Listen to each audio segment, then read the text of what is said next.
ওয়ামসিফি সাওয়াদিন, এবং কালোতে হাঁটে।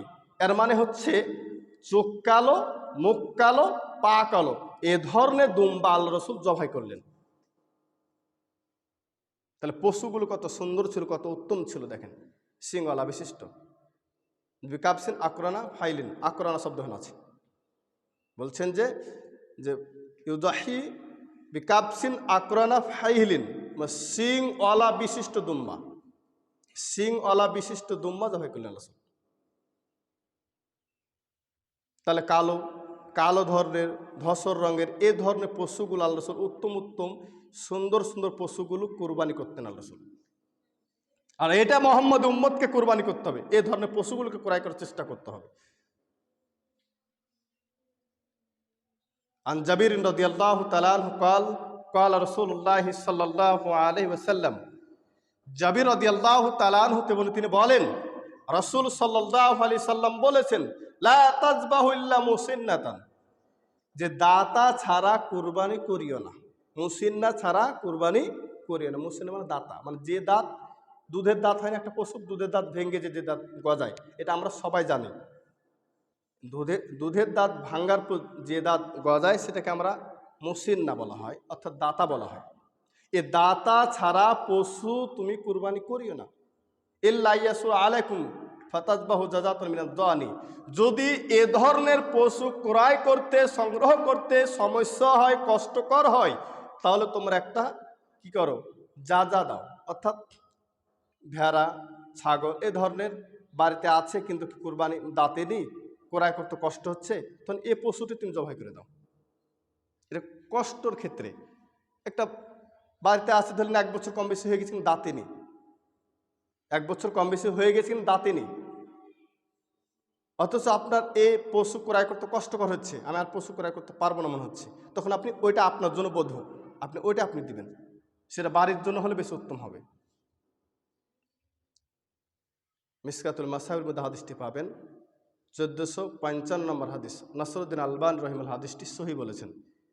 তাহলে এই হাদিসের বিবরণ দ্বারা বোঝা যায় যে দাতা কুরবানি দিতে হবে, দাতা পশু কুরবানি দিতে হবে, সেটা মহিষ হোক, সেটা গরু হোক, সেটা ছাগল হোক, সেটা ভেড়া হোক, দুম্বা যাই হোক না কেন, সবটার দাতা হইতে হবে। আর যদি বাড়ি থাকে 1 বছর পূর্ণ হয়ে যায়, হৃষ্টপুষ্ট হয়, কিন্তু আপনি এটা নিয়ত করেছেন কুরবানির জন্য, কিন্তু আর ক্রয় করতে পারছেন না, কষ্টকর হয়েছে, এজন্য আপনার জন্য এটা জায়েজ, ওটা আপনার জন্য বৈধ, ওটা আপনি কুরবানি করে ফেলেন। আর আল্লাহর নবী কুরবানি করলেন কি বললাম না, যে ইউদাহি বিকাবসিন আকরানা ফাইলিন, সিংওয়ালা বিশিষ্ট মোটা তাজা দুম্বা কুরবানি করলেন। ইয়াংদুরফি সাওয়াদিন, কালোতে দেখে, ওয়াকুলফি সাওয়াদিন, কালোতে খায়, ওয়ামসিফি সাওয়াদিন, কালোতে হাঁটে। তাহলে কোন ধরনের পশু আল্লাহ নবী কুরবানি দিলেন? তাহলে এ ধরনের পশু আমরা বুঝতে পারলাম যে আল্লাহ রাসূল কত সুন্দর উত্তম উত্তম পশুগুলোকে আল্লাহ রাসূল কুরবানি করেছিলেন, আর দাতা কুরবানি করেছিলেন। এ ধরনের কুরবানি, এ ধরনের পশু ক্রয় করে আমরা কুরবানি করার চেষ্টা করব, নিখুঁত, যেন পা ভাঙা না হয়, ন্যাংরা না হয়, কানা না হয়, কান কাটা না হয়। কান কাটা বলতে ধরলেন কানের এটা একটা কান, এই কানের এতক্ষণ কাটা আছে, তাহলে এটা তার কুরবানি হচ্ছে না। তবে একটু অল্প একটা ছুঁচ বাড়াবার একটা হয়তো খাম হয়ে আছে, এটা তো খুঁত না, এটা খুঁতিতে বুঝি না আমরা। গরু একটা ধরলেন আপনার ভালো, কিন্তু খুর একটু বড় আছে, তা একটু হাতটা একটু সমস্যা হচ্ছে, আপনি ন্যাংরা হিসেবে গ্রহণ করেছেন এটাকে, জি না, এটা খুঁত না। খুঁত কাকে বলে? স্পষ্ট কানা হতে হবে, যে দেখতে পাই না, স্পষ্ট কান কাটা, যা কান অনেকক্ষণ কাটা আছে, ধরলেন এতক্ষণ কাটা আছে, এ ধরনের পশুগুলো আপনি ক্রয় করবেন না। কিন্তু কান আছে ধরলেন আপনি এখানে একটু ফুটে গেছে, ফুটা আছে ধরলেন, চোখে পড়ে গেছে, একটু ফুটা আছে, এটা কুরবানি হবে না। কে বলেছে আপনাকে এটা কুরবানি হবে না? এটা তো খুঁত না। এখন আপনি একটা মানুষ, এই আঙুলটি এতক্ষণ কেটে গেছে, আপনি খুঁত, তাহলে আপনি প্রতিবন্ধীর কি কার্ড পাবেন? বলেন, আপনি কি প্রতিবন্ধীর কার্ড নেবেন? এই যে হাঁটতে পারছেন না, এটা হচ্ছে কি প্রতিবন্ধী কার্ড পাবে। তো ন্যাংরা একে বলে, কিন্তু আপনি একটু হয়তো সমস্যা আপনি ন্যাংরাচ্ছেন, এটাকে আপনি আসলে কি খুঁত না? খুঁতের সংজ্ঞাই বুঝি না আমরা, আপনাকে বিভ্রান্ত করে দিয়েছে খুঁতের বিষয়ে।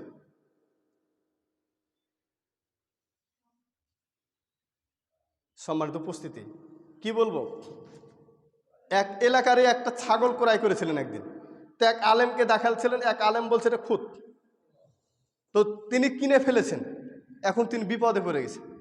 ওই আলেমকে যায়, ওই আলেম বলে এই আলেমকে যাও, করতে করতে করতে করতে করতে একদিন কী কারণে মাদ্রাসা চলে আসে আমার, যে আসরের সালাতে পর চা খাচ্ছি আমরা মাদ্রাসাতে, এমন সময় বলছে যে আলাপ আলোচনা করছে যে এই ব্যাপার হুজুর একটা কাহিনী হয়েছে, তখন যে তা আমি বললাম সমস্যা নয়, কুরবানি হয়ে যাবে আপনার। তো মুরব্বীর মনে একটা ধোকা লাগছে, হুজুর না আপনি একটু চলেন বাড়ি, আপনাকে আমি পশুটা আগে দেখাবো, তারপর আপনি বলবেন। বেচারা আমাকে বাড়ি নিয়ে গেল, নারায়ণপুরের ঘটনা বলছি। নিয়ে যাওয়ার পর দেখলাম যে সামান্য একটু, তো যেটা খুঁত না, আবু দাউদের হাদিস দিয়ে প্রমাণ করলাম ওকে, যে দেখেন হাদিসটি, এখন বর্তমান তো প্রত্যেকটা বাংলা হয়েছে, ওকে বাংলাটাই দেখলাম, আপনি দেখেন কি লেখা আছে। সম্মানিত উপস্থিতি, এ কারণে ক্রয় করার আগে দেখবেন খুঁত আছে কি, খুঁত স্পষ্ট খুঁত আলা নেবেন না। আর একটা কথা হচ্ছে, যদি কেনার পর বাড়ি আসার পর ধরা পড়ে যে রে খেয়াল করিনি, চোখ তো কানা, এরে খেয়াল করিনি, এই যে ন্যাংরাচ্ছে গো, রাত্রেবেলায় হাটে গেলাম বুঝতে পারলাম না, কিনে ফেলেছি, করবো কি? জি না, আপনার জন্য এটা যাইছে গেছে, ওটা আপনি বিপদে পড়ে গেছেন, এটা আপনার ফেরত দেওয়ার দরকার নাই। ভালো লেসছেন, বাড়িতে এসে অসুস্থ হয়ে গেছে, যদি এমন হয় যে ওই পশুটি আপনি যখন জবাই করে উঠে আসতে পারছে, তাহলে ওই পশু কুরবানি করা জায়েজ হবে আপনার জন্য, কিন্তু আপনাকে আলেমের ফতোয়াতে বিভ্রান্ত করে আপনি বিপদে ফেলেছে। বুঝতে পেরেছেন কি? আমার বক্তব্য একটু আলেমদের বিরুদ্ধে যায়, এখানে আলেমের আমার বক্তব্যের পিছনে কমেন্ট করে খালি, মানে আর কি ভাত মারবো আর কি, এরা খালি দুনিয়াতে ব্যবসা করতে এসছে। সম্মানিত উপস্থিতি, বলছিলাম কুরবানির পশুগুলো ক্রয় করবেন উত্তম, ভালো ভালো সুন্দর চেহারা চেষ্টা করবেন, খুদবিহীন চেষ্টা করবেন, দাঁতালা দাতা কুরবানি দিবেন। পরিবারের পক্ষ থেকে রাসূল সাল্লাল্লাহু আলাইহি সাল্লাম প্রতি বছর কি করতেন? কুরবানি করতেন, এবং উম্মতের পক্ষ থেকে তিনি কুরবানি করতেন। তো আল্লাহ রাসূল আদেশ করেছেন, তোমাদের প্রত্যেকের পরিবার থেকে প্রতি বছর একটা কুরবানি করো, প্রতি বছর কুরবানি করে পরিবারের পক্ষ থেকে একটি। তাহলে একটা পরিবারে একটা পশু জবাই করাটা বেশি উত্তম, এটা বেশি ভালো কাজ, এটা সৎ, এটা অধিক ভালো। সম্মানিত উপস্থিতি, বলছিলাম এবারকে দেখেন, আমরা কুরবানিতে শুনলাম যে কুরবানির পশুগুলো কেমন, এবং এ রমাজান নাকি এ জিলহজ মাসে যারা কুরবানি করার ইচ্ছা করেছে, জিলহজ মাস যখন আপনার আমার কাছে উপস্থিত হবে, তখন যারা কুরবানি করেছি তারা নখ, চুল, শরীরের অন্য অংশগুলো কাটবো না, যারা কুরবানি করেছি। আর যারা কুরবানি করেনি তাদের ব্যাপারে বলে, তবে হাদিসটির ব্যাপারে একটু মতভেদ আছে। তবে এটা সহি যে যারা কুরবানি করেছে তারা নখ, চুল, শরীরের অন্য অংশ কাটবেন। সম্মানিত উপস্থিতি, এবারকার কুরবানি দেখেন, আন জাবির রাদিয়াল্লাহু তাআলা আনহু আন্না নবী সাল্লাল্লাহু আলাইহি ওয়াসাল্লাম আল বাকারাতু আন সাবাতিন ওয়াল জাজুর আন সাবাতিন, 7 জনের পক্ষ থেকে একটি গরু, 7 জনের পক্ষ থেকে একটা উট কুরবানি করা আল্লাহ রাসূল বলছেন। আল্লাহ রাসূল বলছেন 7 জনের পক্ষ থেকে একটা গরু আর 7 জনের পক্ষ থেকে একটি উট। এই হাদিসটিকে সামনে রেখে বিদ্বানগণ, এবং আরও এ ব্যাপারে অনেক হাদিস রয়েছে, হেদায়া গ্রন্থে, নেহায়া গ্রন্থে, বিভিন্ন গ্রন্থে হাদিস রয়েছে যে 7 ভাগে কুরবানি দেওয়া জায়েজ, 7 ভাগে কুরবানি দিতে পারবে, 7 ভাগে কুরবানি দেওয়া বৈধ কাজ, তবে 1 ভাগে দেওয়াটা উত্তম, একটা পরিবারে একটা পশু দেওয়া উত্তম। সম্মানিত উপস্থিতি, যে হাদিসটি বললাম যে 7 জনের পক্ষ থেকে একটা গরু আর 7 জনের পক্ষ থেকে একটা উট কুরবানি করা বৈধ, সে হাদিসটি মিসকাতুল মাসাবের মধ্যে পাবেন, যে 1458 নম্বর হাদিস, আবু দাউদের মধ্যে পাবেন 2808 নম্বর হাদিস। অত্র হাদিস দ্বারা প্রমাণিত হয় যে 7 ভাগে কোরবানি দেওয়া বৈধ, শরিকানা কোরবানি দেওয়া বৈধ। এবারকার দেখেন এখন আপনারা প্রশ্ন করেন যে 7 ভাগে তো কুরবানি দিই, তাহলে কি 5 ভাগে পারবো? জি, 5 ভাগে কুরবানি দিতে পারবেন। 3 ভাগে পারবো? জি পারবেন। একটা গরুতে 7 মানে 7-এর অতিক্রম করার অনুমতি নেই, তবে 7-এর নিচে পারবেন আপনি, জায়েজ আছে আপনার জন্য। কেউ কেউ বলে যে না 7 ভাগে দিতে হবে, 5 ভাগের কোনো দলিল নাই। আরে বেটা, তুমি দলিল বুঝোনি। 7 ভাগ অতিরিক্ত, 7 ভাগ দিতে পারবে, আর মানে কি 5 ভাগ দিতে পারবেন না এমনটা না। টাকা থাকলে দেন, টাকা থাকলে 3 জনে দেন। কেউ কেউ বলেছে যে নিজ আত্মীয়, নিকটবর্তী আত্মীয় স্বজনের সাথে পরিবার হলে বেশি ভালো, এটা বলে। কিন্তু আসলে এটা এরকম না, অন্য পরিবার থেকেও আপনি 7 জন নিতে পারবেন। আন ইবনে আব্বাস রাদিয়াল্লাহু তাআলা আনহু ক্বালা কুন্না মা রাসূলিল্লাহি সাল্লাল্লাহু আলাইহি ওয়াসাল্লাম ফি সাফারিন। ইবনে আব্বাস রাদিয়াল্লাহু তাআলা আনহু তিনি বলছেন যে মা রাসূলিল্লাহি সাল্লাল্লাহু আলাইহি ওয়াসাল্লাম, রাসূল সাল্লাল্লাহু আলাইহি ওয়াসাল্লামের সাথে আমরা ফি সাফারিন, সফর অবস্থায় সফরে ছিলাম। ফাহাদার আল আযহা, এমন সময় ঈদুল আযহা উপস্থিত হলো, মানে কুরবানির সময় উপস্থিত হয়ে গেল। তাহলে কি করলাম আমরা? 7 জনের পক্ষ থেকে যে আল বাকারতু আনসাবাতুন অল বাইরাতু অফিল বাইরাতি আসারাতুন, 7 জনের পক্ষ থেকে একটা গরু আর 10 জনের পক্ষ থেকে উট কি হলাম আমরা শরীক হলাম। বলছে যে নাস্তারাকনা ফিল বাকারাতি সাবাতুন অফিল বাইরি আসারাতুন, আমরা অংশগ্রহণ করলাম 7 জনে একটি গরুতে আর 10 জন একটি উটে।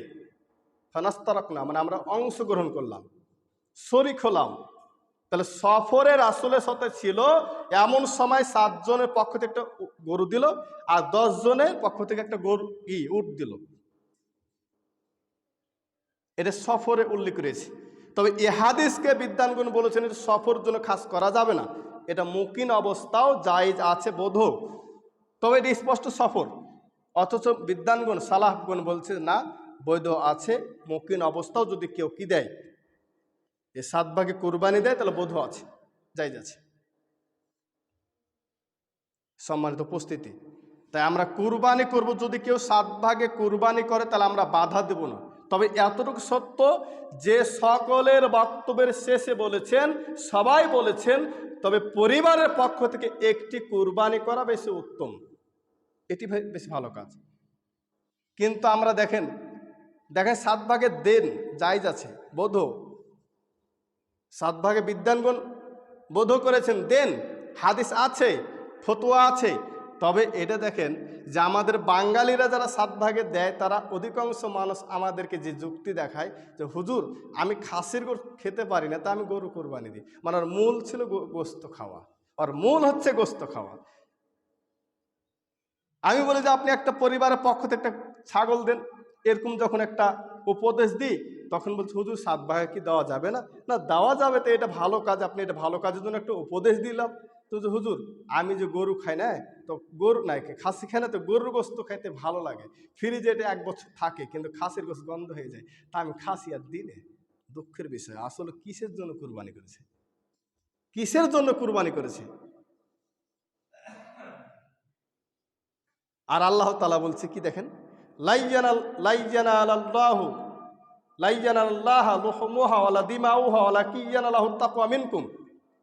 আল্লাহ বলছেন আল্লাহর কাছে পৌঁছাই না, যায় না, লোহমোহা সে পশুর গোস্ত, ওয়ালা দিমা উহা এবং তার রক্ত, ওয়ালা কিয়ানালাহু তাকওয়া মিনকুম, বরং তোমাদের কি যায়, তাকওয়া, তোমাদের তাকওয়া আল্লাহর কাছে যায়, যে তোমরা কি জন্য কি কারণে কুরবানি করেছে, কি কারণে পশুটি জবাই করেছে, এটাই আল্লাহর কাছে যাবে। তোমাদের গোস্ত কার কয় কেজি হলো, তোমাদের রক্ত কি, এটা যাবে না। মানুষ বলে না যে জবাই করা আগে, জবাই করলে আগে আমারটা চলে যাবে রক্ত আল্লাহর কাছে। তাই কি করতাম জানে, এখন তো কমে গেছে। আমি যখন ডিগ্রামে ইমামতি করতাম, তখন সালাত শেষ করি, আমাকে আর পানি খেতে দিবে না, যেন হুজুর আগে আমারটা আসেন। সভাপতি বলছে হুজুর আপনি আমার বাড়িতে থাকেন না, আপনি আমারটা আগে আসেন। মাথায় খারাপ, কাটটা করবেন। আমি এভাবে করি করি করি করি তার পরের বছর কোরবানির পর বলছি যে এত হুড়াহুড়ি করছিলাম কেন, সবাইকে দিয়ে দেবো। তখন বলছে হুজুর আমারটা আগে যাবে আল্লাহর কাছে। যে এটা বাস্তব চোখে দেখা। এখন এগুলো নাই, এ ফেতনা উঠে গেছে, কুসংস্কার উঠে গেছে, এখন এগুলো সব উঠে গেছে। কিন্তু আগে এ ধারণা, এ মন মানসিকতা ছিল মানুষের মধ্যে। কিন্তু আসলে আল্লাহর কাছে আপনার আগে জবাই করা, পাছে জবাই করা মূল কারণ না। আল্লাহর কাছে মূল কারণ হচ্ছে আপনার তাকুয়া। কারণ এটা এমন একটি আমল, যে আমলের মাধ্যমে আল্লাহর নৈকট্য হাসিল করা হয় তাকে কুরবানি বলা হয়। আর যদি আল্লাহর নৈকট্য হাসিল করা না হয় তাহলে এটা কোন ধরনের কুরবানি? সম্মানিত উপস্থিতি, আন জাবির ইবনে আব্দুল্লাহ রাদিয়াল্লাহু তাআলা আনহু ক্বালা কুন্না নাতামাত্তু ফি হাদি রাসূলিল্লাহি সাল্লাল্লাহু আলাইহি সাল্লাম। যে জাবির ইবনে আব্দুল্লাহ রাদিয়াল্লাহু তাআলা বলছেন যে আমরা তামাত্তু হজে রাসূল সাল্লাল্লাহু আলাইহি সাল্লামের সাথে ছিলাম। তো নাজবাহুল বাকারাত আন সাবাতিন ওয়াল জাজুর আন সাবাতিন, 7 জনের পক্ষ থেকে একটা গরু দিলাম, 7 জনের পক্ষ থেকে একটা উট দিলাম। এই হাদিসটি আবু দাউদের 2807 নম্বর হাদিস। তাহলে অত্র হাদিস দ্বারা প্রমাণিত হয় যে তামাত্তু হজের সময় সাহাবীরা রাসূলের সাথে ছিল, এমন সময় তিনি কি করলেন, যে ঈদুল আজহার উপস্থিত হয়ে তারা কি 7 জনের পক্ষ থেকে একটা গরু দিয়েছিলেন, 7 জনের পক্ষ থেকে একটা উট কোরবানি করেছিলেন। এই হাদিসটি আমাদের কোনো কোনো বিদ্বানগণ বলছে এটা সফর বলে, আবার কোনো কোনো সালাফগণ বলছে না এটা সফর বলে খাস করা যাবে না, এটা মুকিন অবস্থাও দেওয়া যাবে। সম্মানিত উপস্থিতি, আন জাবির ইবনে আব্দুল্লাহ রাদিয়াল্লাহু তাআলা আনহু ক্বালা নাহারনা মা রাসূলুল্লাহি সাল্লাল্লাহু আলাইহি সাল্লাম বিল হুদাইবিয়া সন্ধিতে রাসূল সাল্লাল্লাহু আলাইহি সাল্লামের সাথে আমরা ছিলাম। তো নাজবাহুল বাকারাতান সাবাতিন না আলবাদাতান সাবাতিন আল বাকারাতান সাবাতিন, 7 জনের পক্ষ থেকে একটা উট দিলাম আর 7 জনের পক্ষ থেকে একটা গরু কুরবানি করলাম আমরা। নাস্তারিকু ফিহা, তাতে আমরা শরীক হলাম। তাহলে অত্র হাদিস দ্বারা প্রমাণিত হয় যে 7 জনের পক্ষ থেকে একটি উট আর 7 জনের পক্ষ থেকে একটি গরু। অন্য রিয়াতে পেলাম আমি যা আগে বললাম যে 10 জনের পক্ষ থেকে একটি উট দেওয়া যাবে। তাহলে এগুলো হচ্ছে শরিকানা। এগুলো হাদিসকে সামনে রেখে কেউ বলতে অল্প সংখ্যা বিদ্বান, অল্প সংখ্যা সালাফগণ বলেছেন যে এগুলো সফরের জন্য। তবে অধিক সংখ্যা সালাফগণ বলেছেন, জমহুর উলামায়ে কেরাম বলেছেন যে এটা সফর বলে খাস করা যাবে না। সর্ব অবস্থায় মানুষ 7 জনের পক্ষ থেকে একটা গরু দিতে পারে, সফর অবস্থাও দিতে পারে।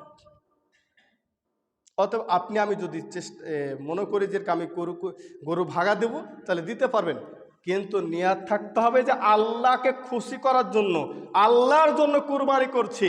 কিন্তু দেখেন কোনোদিন কুরবানি করে না। কি খবর বুবু, এবছর লাগছে ছাগল আছে, যে ভাই ছাগল আছে এমনি নাকি, বেটির বিয়ে দিয়েছি, বিয়েনের বাড়ি পাঠাতে হবে না। দেখেন কুরবানির কারণটাই দেখেন, আর কুরবানি দেখেন কিসের জন্য, বেটির বিয়ে দিয়েছে তাই কুরবানি করেছে, আর এতদিন বেটির বিয়ে দেয়নি, কুরবানির প্রয়োজন হয়নি।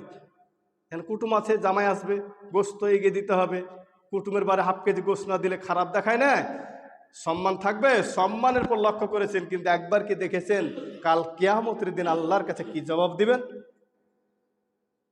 সবই দুনিয়াবি, রিয়া, মানুষ দেখানো, লোভে, দুনিয়াবির জন্য সবই আমল হচ্ছে।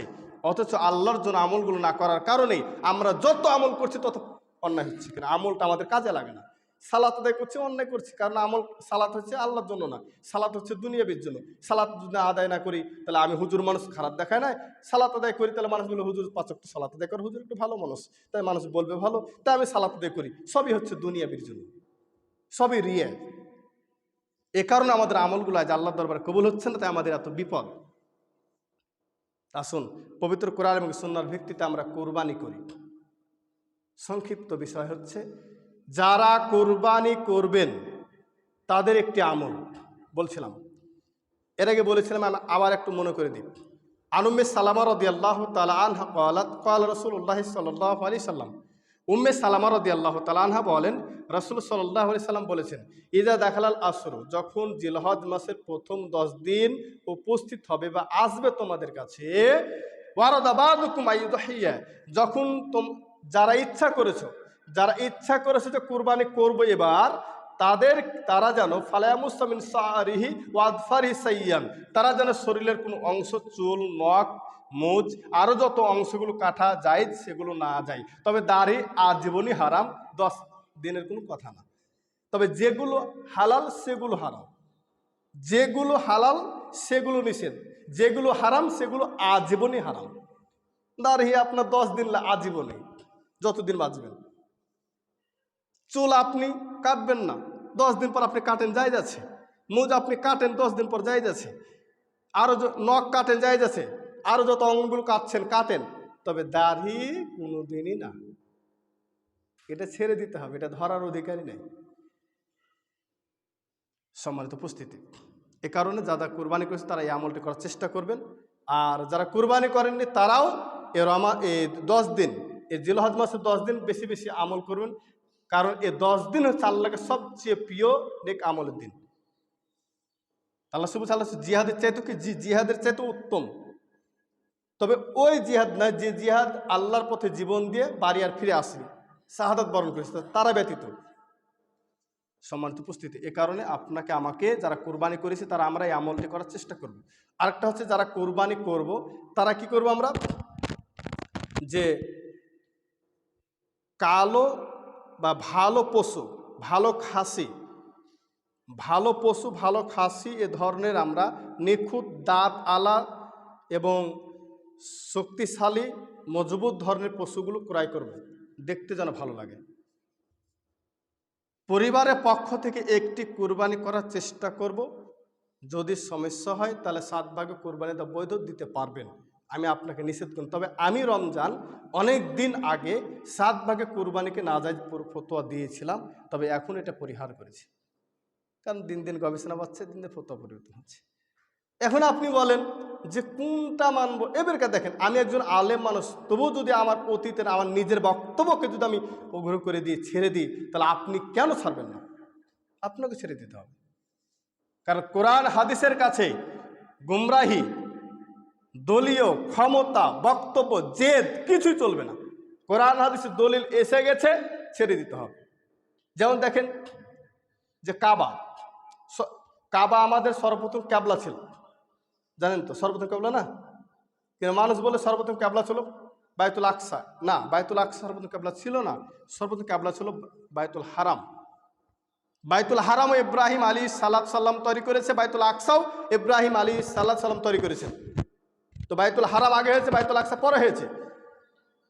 তো বাইতুল হারাম প্রথম ক্যাবলা ছিল। তারপরে যে সবাই জানেন যে হিজরত করলেন না আল্লাহ নবী, হিজরত করার পর 17 মাস ক্যাবলা ছিলেন বাইতুল আকসা। 17 মাস ক্যাবলা হওয়ার পর আল্লাহর হুকুমে আবার বাইতুল্লাহ মানে বাইতুল কাবা ঘর, এখানে আবার কি হলো, ক্যাবলা হলো। তাহলে আল্লাহর অর্ডার একবার হয়ে গেল। তারপর আবার যখন অর্ডার আসলেন আবার পুরানো জায়গাতে আসেন, যেখানে আগে ছিল কাবলা বাইতুল্লাহ, আবার সেখানে ঘুরলেন। কারণ দলিল এসে গেছে, আল্লাহর হুকুম এসে গেছে, অত মানতে বাধ্য। তাই মুসলমানের কাছে যখন স্পষ্ট দলিল আসবে, গুমরাহি চলবে না। তবে এটা জেনে রাখেন, এদেশের কিছু মুরব্বী,